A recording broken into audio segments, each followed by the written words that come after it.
Kas bioenergiast võiks saada Eesti Nokia? Mõte on hea ja miks mitte.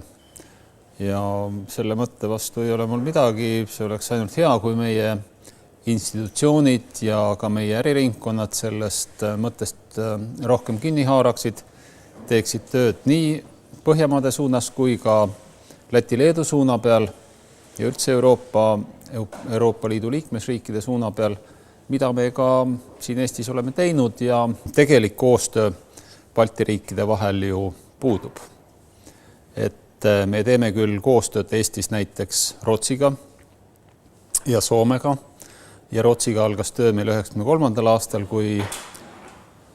kui hakati koos tegema selliseid kliimamuutuste vähendamisele suunatud biomassi põletamisel töötavaid soojusjaamu, katlamaju, hakati neid ümber tegema biomassile, see tähendab hakkpuidule ja puidujäätmetele.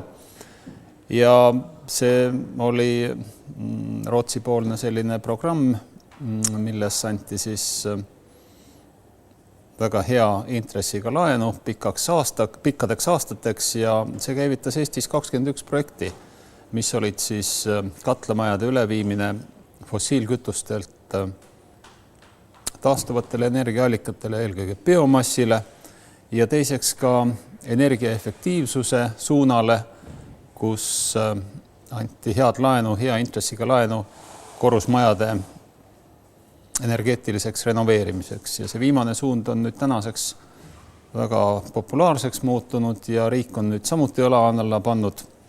Nii et võib ütelda, et nii mõnigi 90. aastate initsiatiiv on leidnud